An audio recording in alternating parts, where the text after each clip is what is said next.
Hi, I'm Jolene, and my parents told me to leave my house key and take my suitcase because the house belonged to the family now. They packed my things, changed the locks, and replaced every trace of me with their own.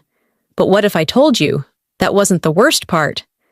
What if the real betrayal didn't start at the dinner table, but years earlier with small lies, subtle manipulation, and a plan so calculated it made me question every memory I thought was mine? Why would a family steal a home from their own daughter, then try to erase her like she never existed?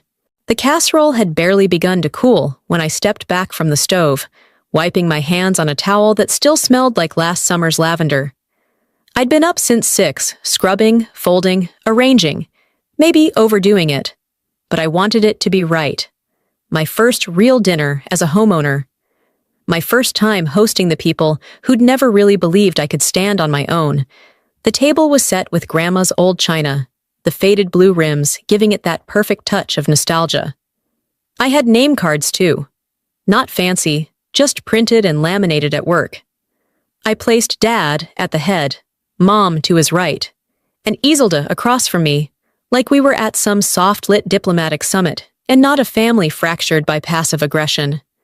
I still believed, hoped, maybe, that they'd walk in and see what I'd done, what I'd built. That they'd smile, really smile, and say something like, "You've done well, Jolene." I imagined Dad finally looking at me without calculation in his eyes, and Mom not rearranging the salt shakers as if I'd gotten it all wrong. By 6:35, I heard tires on gravel and my stomach coiled. I adjusted the wine bottle for the 3rd time and smoothed the skirt I wasn't used to wearing. They knocked, and I opened the door with the kind of grin you practice, not because it's fake, but because you want so badly for this to go right. "Smells like food," Isolde said first, stepping in without a hello. She was in suede boots, expensive ones, tracking faint dust on the floor I'd mopped twice. Dad followed, giving a slight nod as his eyes skimmed the ceiling, the corners, the photos on the wall like he was appraising a rental. "This place," he said, "has good bones. Feels like it should belong to everyone, doesn't it?" I laughed, unsure if it was a compliment. "It's cozy, I think." Mom walked in last, silent, her fingers grazing the mantel where I'd placed a framed picture of us from when I was 10, before things started feeling conditional. We sat down.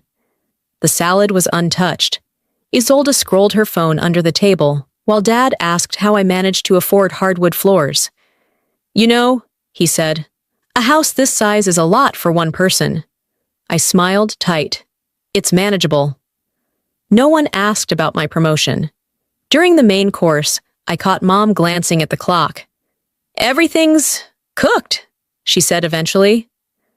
"Thanks," I replied. She didn't look at me. Dessert came and went. I brought out the cobbler, homemade crust, hand-cut apples.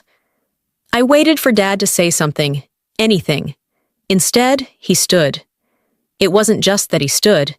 It was the way he folded his napkin first, set it down with precision. His eyes locked onto mine, and something in his jaw shifted. I'd seen it when I was 15 and asked to apply out of state. I saw it when I bought the car without consulting him. "We've discussed it," he said. "This house should come back to the family." I blinked. "I'm sorry, what?" Mom nodded, not looking at me. "You've done well, honey, but it's too much house, and we think it's time you refocus." Isolde leaned back, arms crossed. "It's not personal." "Your old room is still there," Dad continued, "but we'll be moving into this place. Ryan's already drawn up renovation plans." I stood so quickly, my chair scraped the floor. "You're... what?" "I don't want this to get emotional," Mom said, like I'd raised my voice. "It's a house, Jolene." Isolde stood too. I hadn't even noticed she'd left the room. She reappeared with a suitcase, my suitcase, the green one I used when I moved to college. "We packed your essentials," she said, "just so this can be smooth." I opened my mouth, but no words came. My voice had locked itself somewhere behind my ribs. "I'm the legal owner," I finally whispered. Dad's smile was thin. "We'll sort that." I didn't cry. That would have given them too much.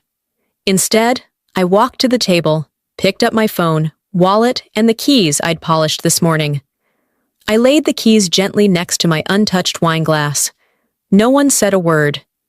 Outside, the air bit colder than it should have. I put the suitcase in my trunk.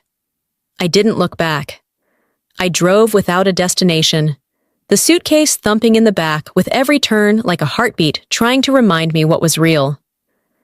Streetlights blurred past, faceless houses glowing with a kind of comfort that now felt like mythology. When I finally stopped, it was at a gas station on the edge of town, the kind that still sold car fresheners and cheap coffee. I parked under the buzzing overhead light, my fingers trembling as I reached for my phone. It was buzzing. Unknown number. And something in me knew. This call wasn't from the past. It was from the part of my future they hadn't stolen yet. The call came just as I was about to open the car door. The phone buzzed against my thigh, an unfamiliar number flashing on the screen. My thumb hovered before I answered, my voice low, flat. "This is Jolene." "Ms. Shipman, this is Alexis from Midwestern Bank's mortgage department," said a voice too chipper for a Sunday morning. "I'm calling to confirm some recent changes requested on your account." My stomach tightened. "What kind of changes?"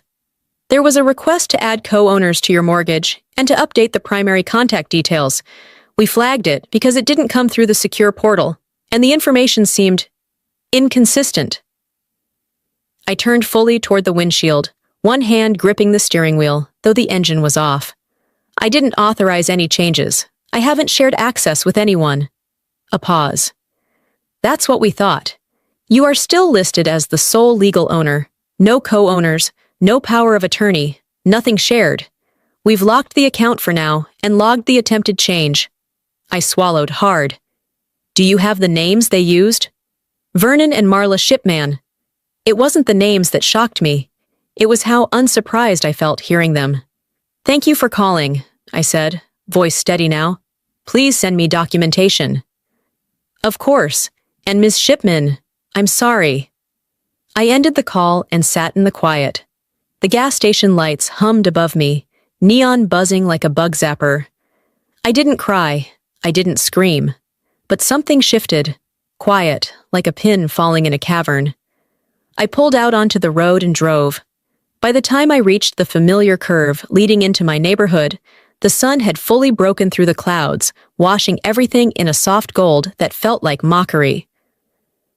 I slowed when I approached my driveway. My key didn't fit. I tried again. No give. I stepped back and looked up. Curtains had changed. A potted plant I hadn't bought now sat on the porch. Then the door opened. A woman I'd never seen stood there, maybe early 20s, wearing joggers and a hoodie that wasn't hers. "You Jolene?" she asked. I nodded slowly. "This is my house." She tilted her head, unimpressed. "I was told you wouldn't be coming back." I stared. "Told by who?" "Marla and Vernon. They said you had some instability, that you left voluntarily." My jaw clenched, but I didn't argue. I didn't want to give her the show she'd probably been briefed to expect. Behind her, I caught a glimpse of the hallway, my hallway. The rug was gone. The picture frames on the wall had changed. My home had been dressed in someone else's clothes. "I'm going to need you to leave now," she added. I stepped away from the door without a word. My heels clicked against the concrete as I walked to the car, each step trying not to tremble. As I buckled my seatbelt, a neighbor strolled by with her dog. "Morning, Jolene," she said, like nothing was out of place, like she hadn't just seen me shut out of my own life. I managed a nod. Nothing more. Driving away, the silence inside the car felt crushing. The air was thick, like I'd stepped out of reality and into a story where I was the only one who didn't know the ending. I didn't go home. I couldn't. Instead, I drove across town and parked outside Nora's building. She was my closest friend, and if I was being honest, my only friend left who didn't come with terms and conditions. I didn't go in. I just sat in the car, letting the weight of it all settle into my shoulders like wet cement. What would I say? That my family had changed the locks, installed a stranger, and erased me while smiling over dinner. It was after dark when Nora found me still parked, wrapped in the same silence I'd left the house with. She didn't scold. She just opened the passenger door, slid in beside me, and sat. "I need to grab a few things," I said eventually, "from what used to be my home." She nodded once. "Let's go." The drive back was quiet. The stranger was gone now, and the porch light was off. Nora stood by the walkway while I tried to peer through a crack in the blinds. Inside, the living room was lit, and someone was moving furniture. Framed photos lined the mantel, none of them mine. A porch light flicked on next door, and an older man in a windbreaker stepped out. "You Jolene?" "I am." He looked down the street, then back at me. "They've been in and out for weeks, always while you were gone. Figured it wasn't my place to say." Nora turned to me, her voice like cold steel. "You need to get a lawyer, tonight." Nora poured coffee into a chipped ceramic mug I remembered from her first apartment. She didn't say much, just set it in front of me and sat down across the table. The silence stretched between us, not awkward, not heavy, just waiting for me to fill it. I stared at the mug, tracing the little crack in the glaze with my eyes like it could somehow anchor me. "They didn't just push you out," she said finally. "They planned it." I nodded once. "The neighbors said they'd been in and out. Weeks." Nora folded her hands. "This isn't miscommunication, Jolene. This was organized." I didn't respond right away. My chest felt like someone had layered bricks over it, one cold realization at a time. They hadn't just acted on impulse. This wasn't heat-of-the-moment dysfunction. They had a blueprint, and I'd walked straight into it, casserole and all. "I want a lawyer," I said. My voice didn't waver. "Someone who deals with this kind of thing, who's seen families pretend love while plotting theft." Nora's eyes softened, just briefly. "I know someone." It wasn't until I was alone in her guest room, laying on top of the covers in jeans and a hoodie, that the memory returned, unbidden, clear. I was 22, still in college. I'd come home for a weekend to get some paperwork notarized, and I'd passed by the den. The door was cracked. I wasn't eavesdropping, not on purpose, but I heard my name. "She'll sign," my dad had said. "Once she does, it's ours to manage." Isolde's laugh followed. "She's clueless." I'd told myself back then it was about something else. A loan? Taxes? I didn't press it because I didn't want to know. I didn't want to believe they saw me as a tool, not a daughter. But now, laying there in the dim light of Nora's guest lamp, I realized that moment wasn't the beginning. It was just the first time I accidentally saw the scaffolding. The next morning, we met Barbara Herrera at a small office downtown. Her handshake was dry, firm, her voice clipped but not unkind. She listened as Nora explained the situation, glancing at me now and then as if assessing how far I'd let things go before snapping. "You're not the first," she said simply. "People think real estate theft only happens between strangers. It doesn't. The worst of it happens between people with matching last names." I signed the initial paperwork. She outlined next steps. Document everything. Don't engage emotionally. Forward all communication. Secure your records. It felt clinical, procedural. And yet, in a strange way, it steadied me. For the first time in days, I felt like I was doing something more than surviving. Later that night, Nora sat beside me as I logged into my cloud storage. Years ago, I'd installed cameras inside the house for safety. Motion-triggered, backed up automatically. I hadn't looked at them since I moved in. But now, Marla, sorting through the drawers in my office, her face calm, methodical. Isolde, holding one of my photo frames, removing the picture, slipping in one of her and Dad. Vernon sitting at my desk, typing something, then leaning back like he was testing the chair for size. They looked comfortable, like they'd been there a while, like I'd interrupted them. "I didn't leave," I said out loud. They were already moving in. My absence just made it official. Nora didn't speak. She didn't have to. As I clicked through more footage, another tab caught my eye. My home phone account. There was a saved voicemail, dated 2 weeks before the dinner. I played it. "Once she's out," Isolde's voice came through, sharp and clean. "Don't let her back in, not even for the photo albums." I sat frozen. The voice in the recording wasn't angry or emotional. It was bored. Like she was talking about moving a box of junk no one wanted. That night, I didn't sleep. And by morning, I wasn't just angry, I was ready. By late afternoon, the tremor in my hands had given way to something steadier. Not calm, exactly, but a kind of internal click, like my soul had exhaled and turned its face toward battle. I sat at Nora's kitchen table, my laptop open, scanning through folders I hadn't touched since closing on the house. Documents, PDFs, signatures, all the small victories that made this place mine in the eyes of the law, even if my family had rewritten the story in their own heads. There it was, a scanned copy of the release of lien, dated, signed, notarized, full payment made 6 months ago.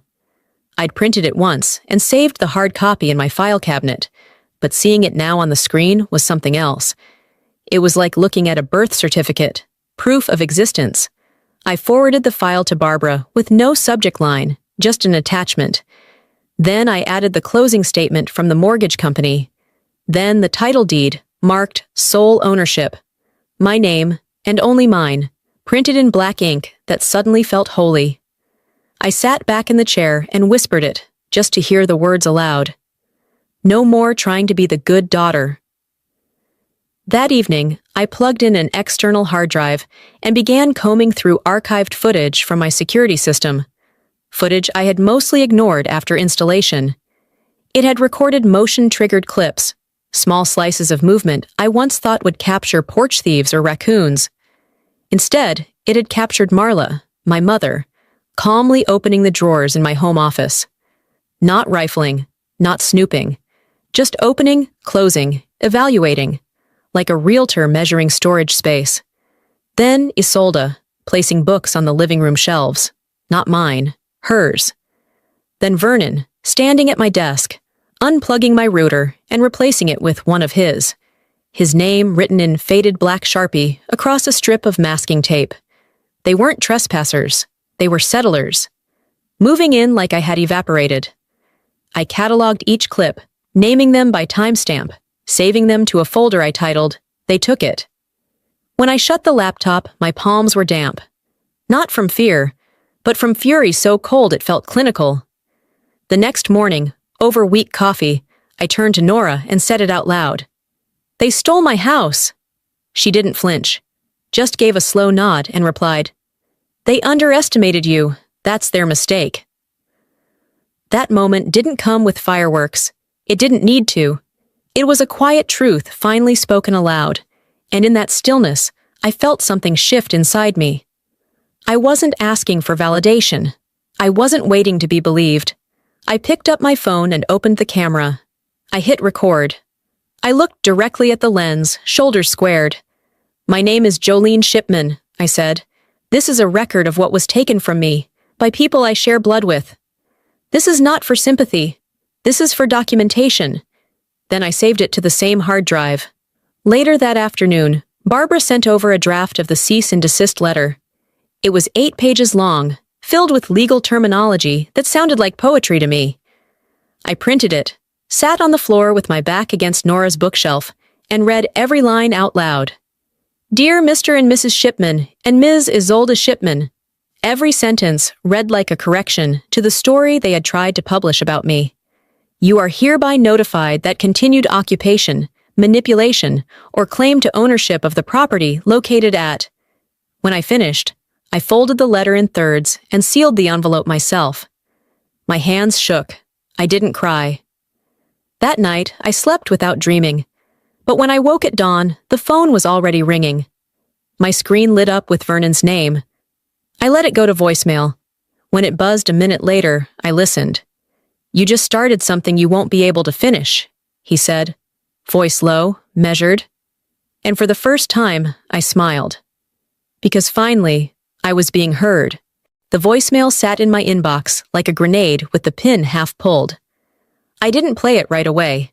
I poured myself a mug of coffee I wouldn't drink, stood at the window of Nora's apartment, and watched traffic crawl along Mulberry Street. When I finally tapped play, Vernon's voice slithered through the speaker. "You just started something you won't be able to finish." That was it. No hello. No explanation. Just a quiet threat disguised as fatherly concern. I forwarded the recording to Barbara with a single line. "This is how they escalate," she replied minutes later. "We expected this. Now we pressure harder." I called the mortgage lender next. I wanted confirmation that everything was locked down, that no further changes could be made to the title. But the tone on the other end had changed. "I'm sorry, Ms. Shipman," the rep said.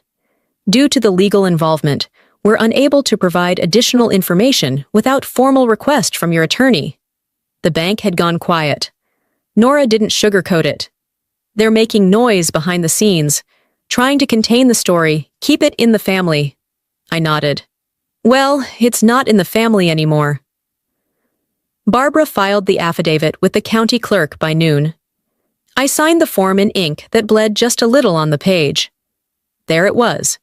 Jolene E. Shipman, sole legal owner.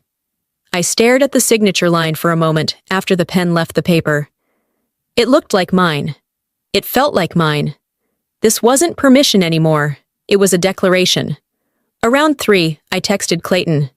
Me. "You free for coffee?" Clayton. "Sure. Usual place?" We hadn't spoken much since we'd split last fall, but he had always been the neutral zone. Steady, even-keeled, not one to pick sides. I thought maybe hearing it out loud from someone with distance would help me make sense of the madness. He arrived first, already halfway through an Americano when I walked in. "Hey, stranger," he said, standing just enough to be polite. I sat, wrapping my hands around the ceramic cup, even though it burned. "So, my family tried to steal my house." He blinked, tilted his head like a dog hearing a high-pitched sound. "Wait, like, actually?" "Yes. Changed the locks, put a stranger in there, told the bank they were co-owners." His expression shifted from surprise to vague discomfort. "That's rough," he said, "but they're still your parents, right?" That word, still, felt like a knife. He continued, "Maybe just let them cool off? Families go through weird stuff." "They didn't lose their temper," I said quietly. "They submitted forged documents. They installed themselves like they were moving into a vacation rental. My mom repacked my dishes." Clayton shrugged. "It just sounds like a misunderstanding." I stood.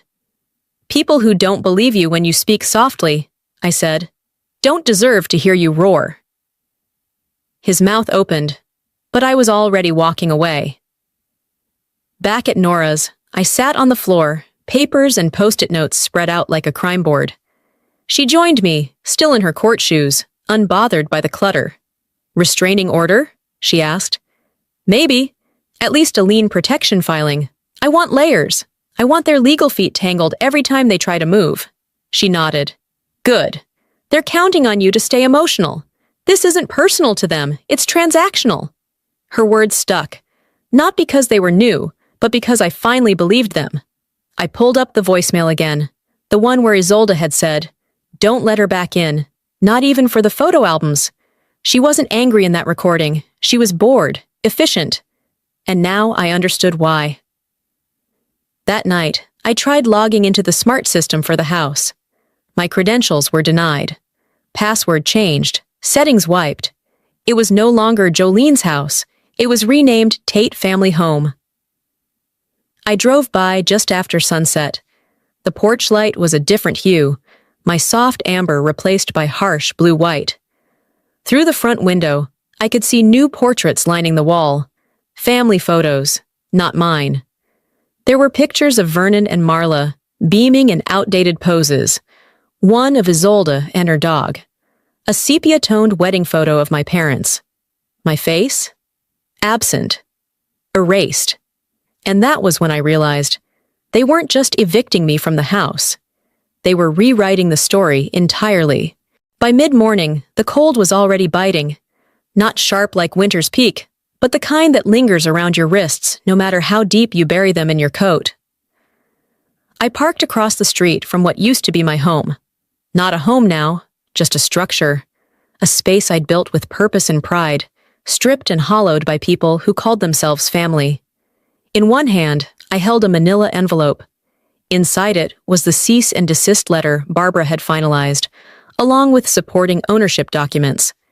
Everything printed, signed, time-stamped, cleaner than anything they'd ever tried to sneak past a notary.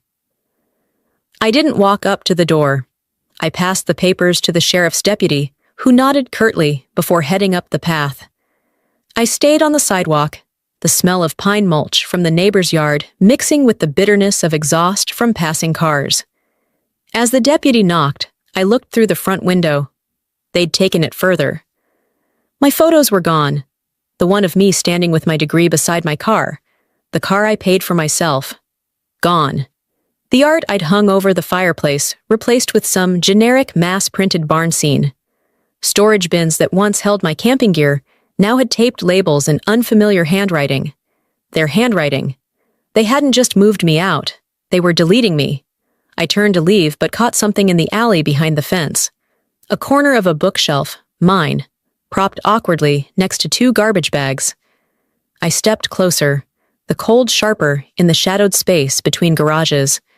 The shelf had a long split down the back, like it had been dropped hard. One of the bags was loosely tied, and when the wind shifted, I caught a scent I hadn't smelled in years. Lavender and rosewater, my grandmother's sachets. She used to tuck them between towels, and I had inherited the last few after her funeral. They threw it away. I snapped a photo on my phone, backed up, and sent it straight to Barbara. Subject line, evidence of erasure.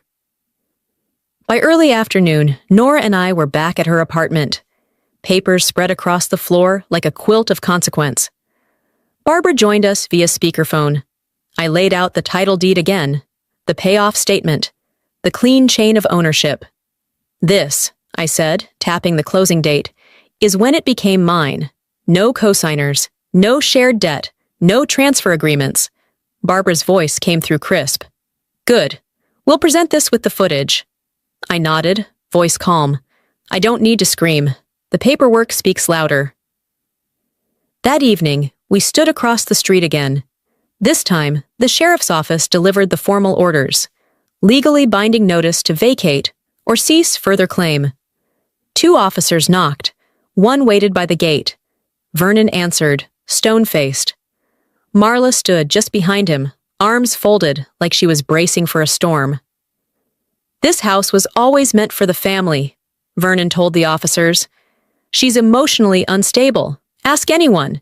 She's never been grounded. They didn't argue with the law. They just performed for it. I stayed hidden behind the passenger seat window. I recorded the interaction, their tone, their language, their gall. Not because I needed more proof, but because watching it unfold in real time made something inside me anchor. The more they spoke, the more they exposed themselves. That night, after Nora and I debriefed, after Barbara logged the day's updates, after I finally sank into the couch and stared at the ceiling in silence, my phone buzzed again. No caller ID. I stared at it until the voicemail icon appeared. I pressed play. You think you've won something? The voice was low, unfamiliar, male, but I knew whose circle it came from. You haven't seen what we're capable of. No name, no threat spelled out, just venom behind breath. I set the phone down, picked it back up, and forwarded it to Barbara. The next morning, Nora woke me with a text. Nora, check your credit report, now. The notification came before sunrise. Nora's text lit up my screen with only 5 words. Check your credit report. Now. Still in pajamas, I sat at her kitchen table and opened the browser on her laptop. It took me 2 logins to remember the password. Then the page loaded, and I felt it. My stomach turning cold before my eyes even finished scanning. 2 new inquiries. One from a department store I hadn't stepped into in a decade, another from a credit card company I'd never applied to. Both applications had been submitted from an IP address linked to my parents' home. The name was mine. The address wasn't. I stared at the screen for a full minute before I spoke. "They're using my name," I said. "They're not done with the house. They're going after my entire life." Nora leaned in, reading over my shoulder. "This isn't emotional anymore. This is financial fraud." I nodded, quietly seething. "It's a trap, and they started laying it years ago." Later that morning, I dug through old emails, the ones I had archived but never deleted. There it was, an exchange with Marla, dated 2 years back. She had asked for my social security number for the accountant. Another thread where Vernon requested a copy of my W-2, so he could check something for me before I filed. I had sent it all, because back then, I still wanted to believe that being agreeable would earn me trust. Nora and I met Barbara downtown just before noon. Her office felt warmer than usual, less sterile, more focused. The three of us sat down, and I slid the laptop across the table. "They've crossed into identity theft," I said. "What do we do next?" Barbara didn't blink. "We file! Fast!" She began drafting the emergency petition for a restraining order, citing not just the house, but now the attempted financial manipulation. I handed over every document, every email, every click of stupidity I'd once mistaken for family loyalty. "You're not a victim anymore," Nora said softly. "You're a litigant." The words didn't comfort me, but they clarified me. That evening, I stepped out onto the balcony, phone in hand, waiting for air to move through me. Instead, the screen lit up with a name I hadn't seen in months. Aunt Vera. I hesitated, then answered. "Jolene," she said, her voice already tense. "Can we just talk like adults?" "I'm listening." "There's a lot of upset happening right now. You airing family business to lawyers. It's not how we solve things."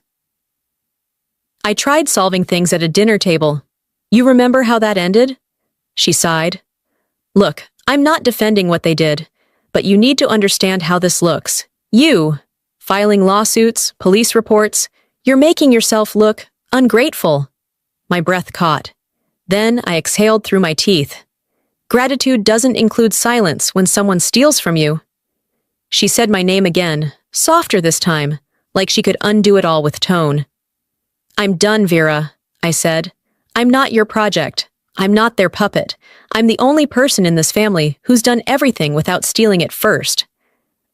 Then I hung up, and for the first time after a family call, I didn't cry.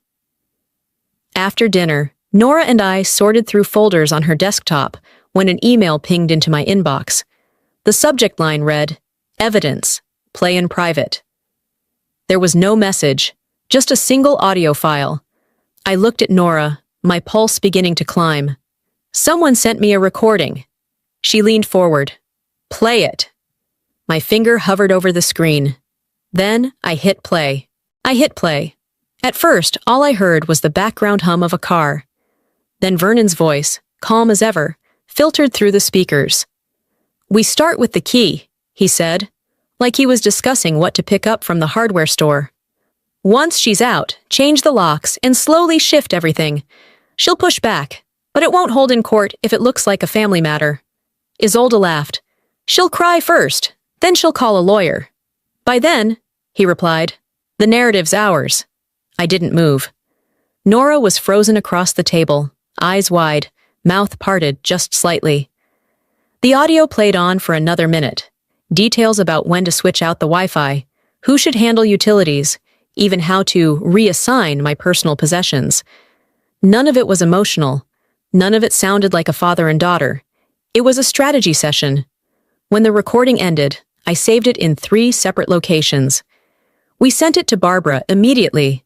Less than an hour later, we were sitting in a conference room at the courthouse, everything printed, labeled, organized. Barbara handed the judge's clerk a thumb drive and a signed emergency motion. The judge reviewed it within 2 hours. An official review hearing was scheduled for the following week. When we walked out of that building, I didn't feel victorious. I felt hollow, but sharper. Like a glass that had cracked all the way down but hadn't shattered yet. That night, back at Nora's, I opened my laptop and signed into a private support forum.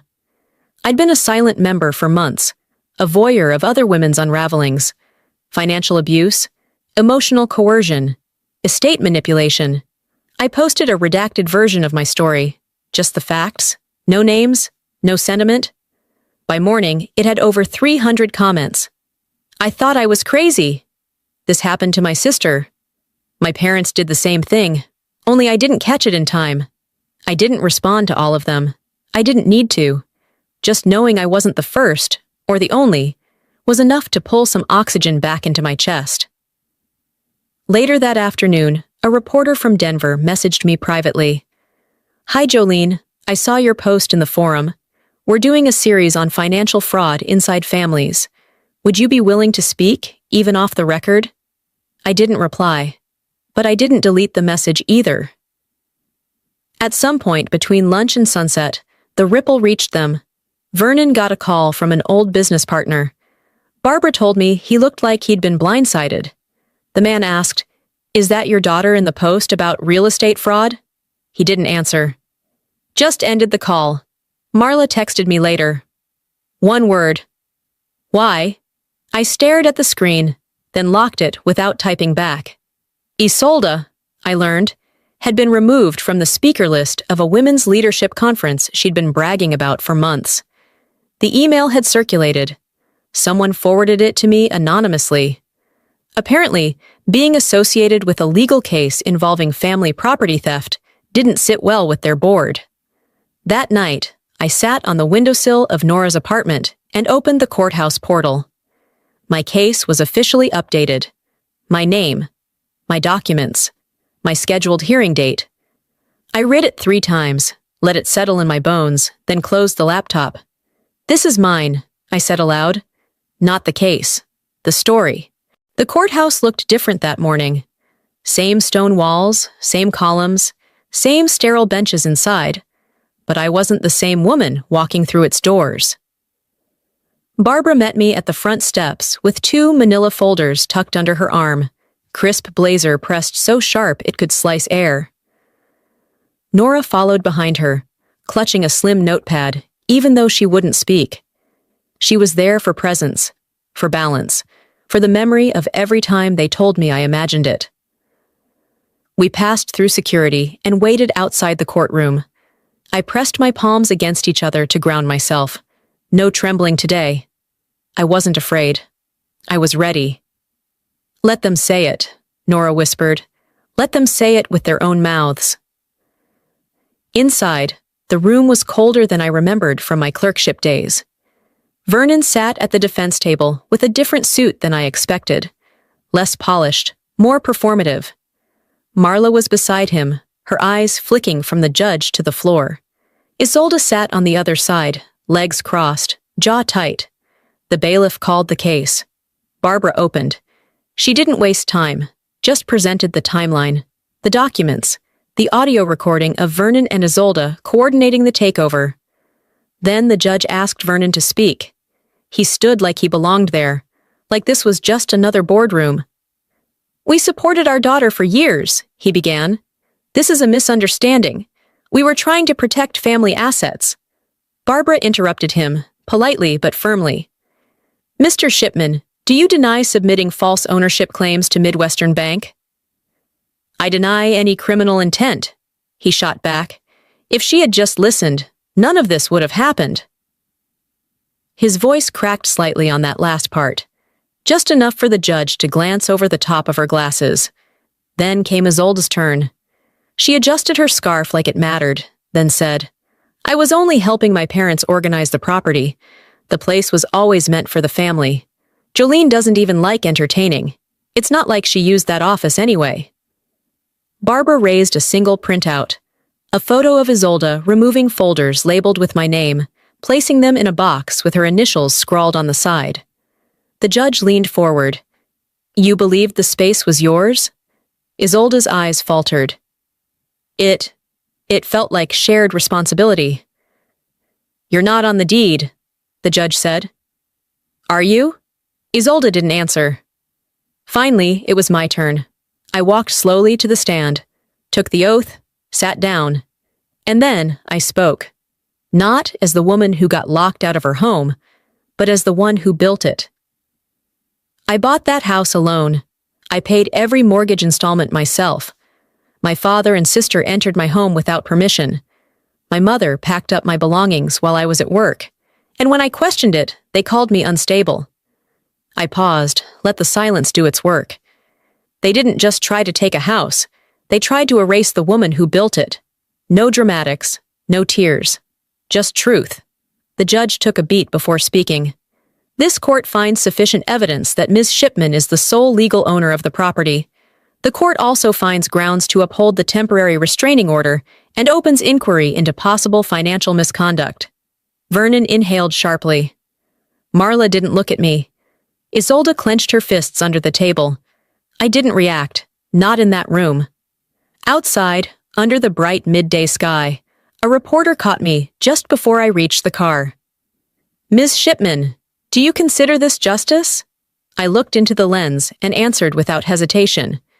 Justice is knowing I never have to explain myself to them again. But the house wasn't whole yet. It still carried their fingerprints. The key turned with more resistance than I remembered. It was like the house itself wasn't sure if it should let me back in. But when the lock finally clicked, I stepped into silence. It didn't smell like home anymore. The faint trace of eucalyptus I used to love had been replaced by something synthetic. Lavender plug-ins, the kind Marla liked. The curtains were different, stiffer. A dusty blue instead of the cream ones I'd hemmed myself. Even the floor seemed quieter, like it had grown used to the new footsteps. I dropped my bag by the door and stood still for a long time. Then, one drawer at a time, I started undoing them. The bookshelf in the living room held magazines I didn't read. A vase I'd never bought sat in place of my favorite ceramic pitcher. I gathered it all, placing each piece in a box I labeled theirs, not out of spite, out of clarity. Every drawer I opened reminded me they'd been here, that they'd moved through this space with no regard. But now they were not, and I was. In the kitchen, tucked behind the silverware tray, I found it. A cream envelope, my name in Marla's handwriting. Inside was a single-page note. You'll understand someday. That was the first line. Family decisions are complex. You were always headstrong, but we meant well. This was about preserving what matters. You'll see that one day. No apology, no remorse. I stepped out back, grabbed the metal fire pit cover, and lit the corner of the page with a match. The flame curled through her words like they'd been waiting for it. Ash floated up and away into the late afternoon sky. I watched until nothing remained but the small metal grate, warm with silence. I understand perfectly, I said to no one. That weekend, I knocked on the neighbor's door, the same one who'd once pulled Nora aside. Mrs. Kavanaugh answered in her usual cardigan and wool slippers, surprised but not unkind. I brought cookies, I said, holding out a foil-covered tray. And maybe just wanted to say thank you. She invited me in without hesitation. Her home smelled like cinnamon and old carpet. We sat at her kitchen table for almost an hour, sipping weak tea. She told me they'd always suspected something was off, that Marla and Vernon had acted entitled, like the property had already been theirs. We didn't want to get in the middle, she said gently, but I'm glad you stood up.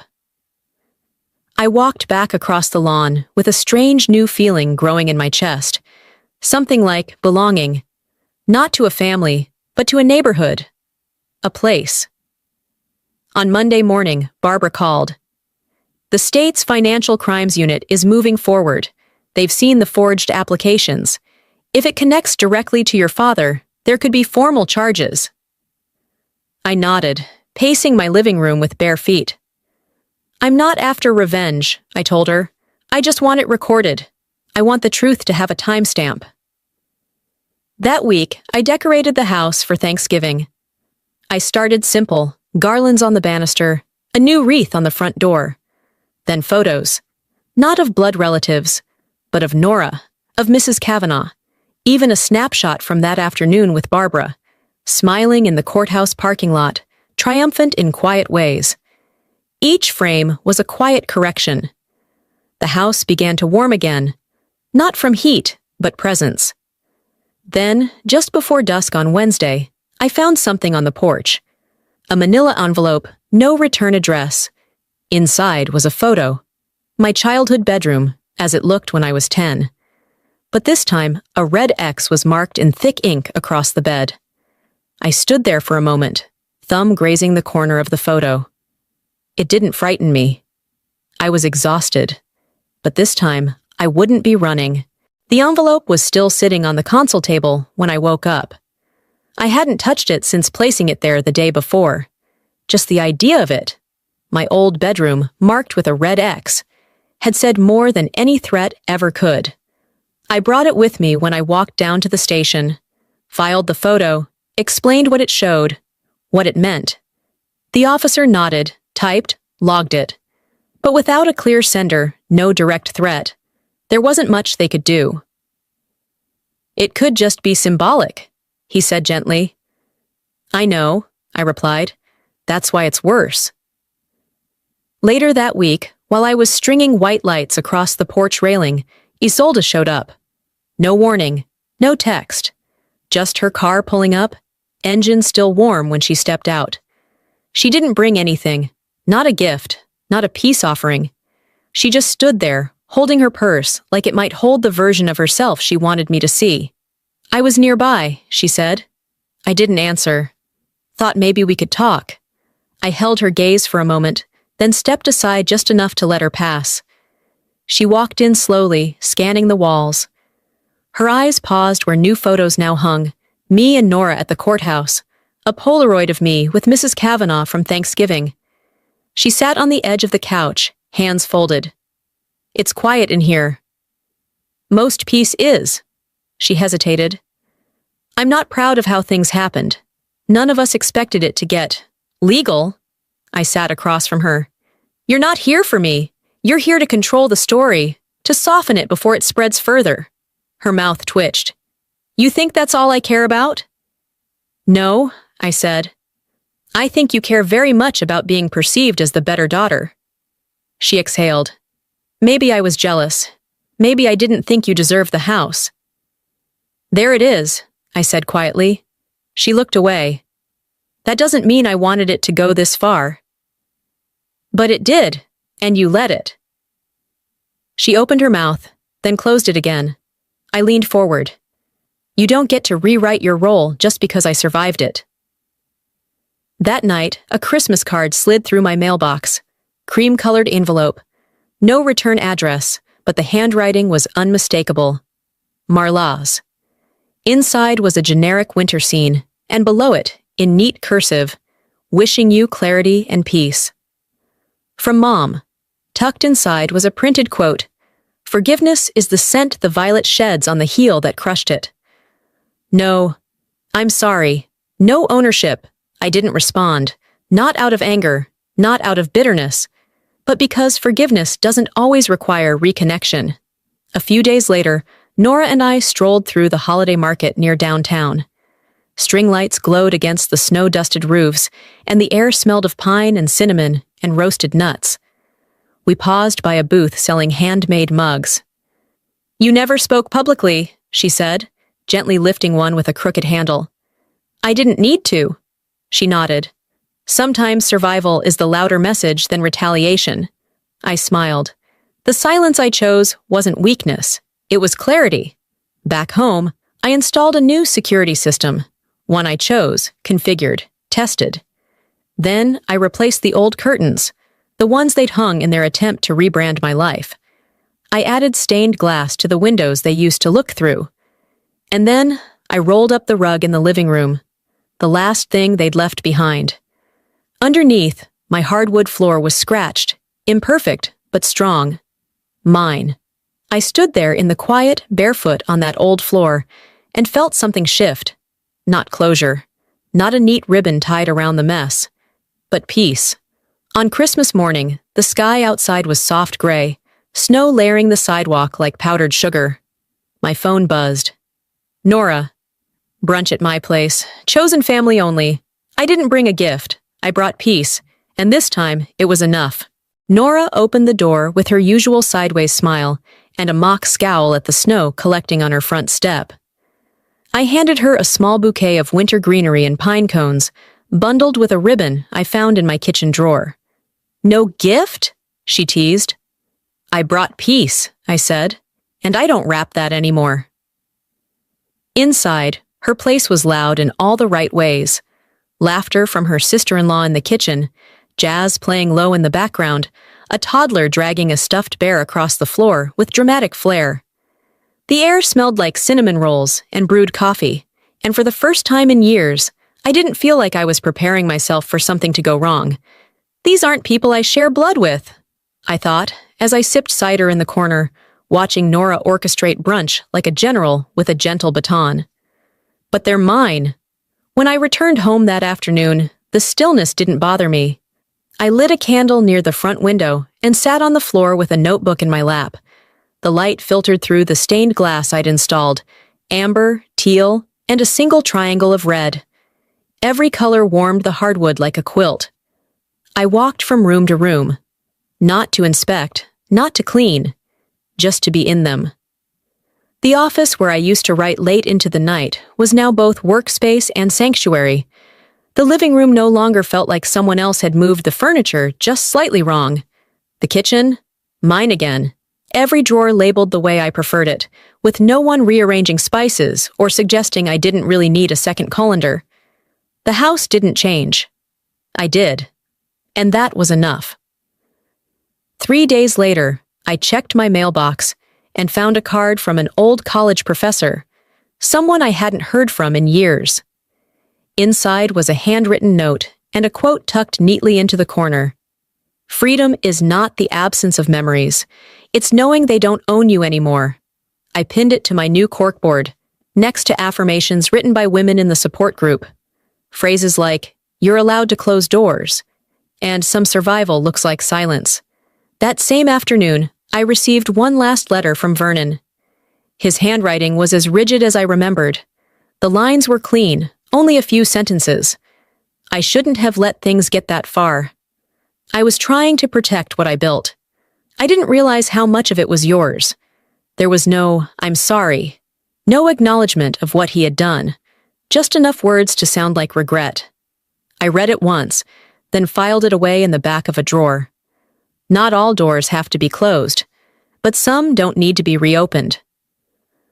On New Year's Eve, I sat on my porch with a mug of black coffee, bundled in a blanket Nora had knitted the year she quit her firm. Fireworks cracked softly over the neighborhood, faint behind the trees.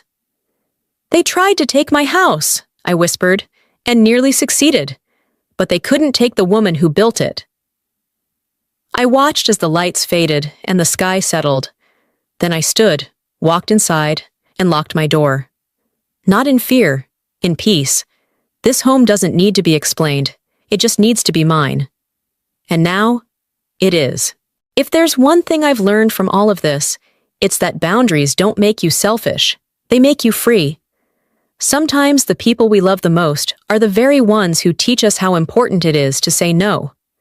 I used to believe that family meant forever, no matter what. But now I know, forever only works when there's respect on both sides. Taking back my home wasn't just about brick and wood. It was about reclaiming my voice, my value, and the quiet strength I didn't know I had. You don't have to shout to be heard.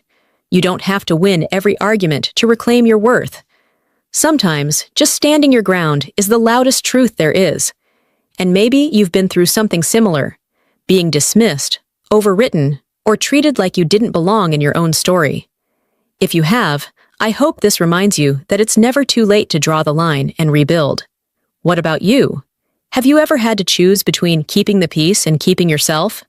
I'd love to hear your thoughts. If this video touched something in you, drop a 1 in the comments or let me know where you're watching from. And if it didn't, tell me why. Your honesty matters here. If you enjoyed this story and want more true, heartfelt journeys like it, don't forget to hit that subscribe button and join us for the next chapter. Because sometimes the stories we need most are the ones that remind us we're not alone.